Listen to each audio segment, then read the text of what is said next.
আজকে 8ই মার্চ আর আজকে নারী দিবস। তো আজকের দিনটা আমার কাছে খুবই স্পেশাল। তো যারা আমার ব্লগ দেখো তারা অবশ্যই জানো। তো আমি এখন যেহেতু রিসেন্ট কন্টিনিউ করতে পারছি না, শুধুমাত্র আমার মেয়ের জন্যই, মানে এতটাই দুষ্টু আর সময় করে উঠতে পারছি না, একা একা যেটা হয় আর কি। তো আজকের দিনটা স্পেশাল কারণ আজকে 8ই মার্চ, আর আজকের দিনেই আমি জানতে পেরেছিলাম আমার মধ্যে একটা ছোট্ট প্রাণ বড় হচ্ছে। তো আমি এটা তোমাদেরকে সাথে শেয়ার করেছিলাম। আর আজ সেটার 1 বছর হলো। মানে দিনটা কি, দিনটা মানে দেখতে দেখতে চলে যাচ্ছে। এই দিন আমি জানলাম যে আমি মা হতে চলেছি, আর এই নারী দিবসেই আমি জানলাম, আর নারী দিবস আবার চলেও আসলো। তো আজকের দিনে আমি জানতে পেরেছিলাম আমাদের ছোট্ট একটা প্রাণ আসতে চলেছে। তো সেদিন তো খুব খুশি ছিলাম, আর কতটা খুশি ছিলাম তোমার সাথে সেটা শেয়ার করেছি ভিডিওর মাধ্যমে।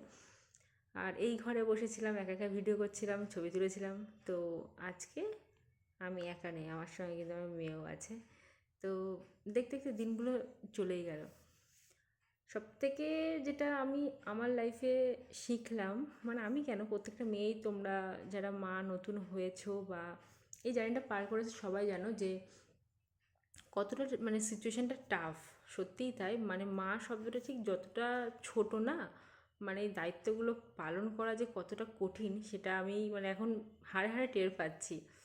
সত্যি কথা বলতে, মানে নিজে হাতে সমস্ত কিছু সামলানো যে কতটা চাপ, মানে সেটা যারা করে তারা একমাত্রই জানে। তো এভাবেই চলছে। মানে আগে আমি 1 ঘন্টা বাথরুমে কাটিয়ে ফেলেছি, স্নান করতে গিয়ে মাথা ঘষে এত টাইম লাগতো। এখন তো মানে কতক্ষণে যাওয়ার, 5 মিনিটে স্নান করে সেরে গেছি। রান্না করতে করতে কতবার যে মানে ঘরে আসতে হয় মেয়ে কী করছে দেখতে। তো চলছে, মানে কতটা চেঞ্জেস হয়ে যায় একটা মেয়ের লাইফটা, সেটা মানে একমাত্র মেয়েরাই বুঝতে পারবে যখন এই মাতৃত্বের স্বাদটা তারা পায়। দেখতে দেখতে আজকের দিনে জানতে পেরেছি 1 বছর হয়েও গেল, আমার মেয়েও হয়ে গেল, মেয়ের বয়স 4-5 মাস হয়েও গেল। তো চলছে এইভাবেই দিনটা। অনেক কিছু বলতে ইচ্ছা করছে, কী আর বলবো, মানে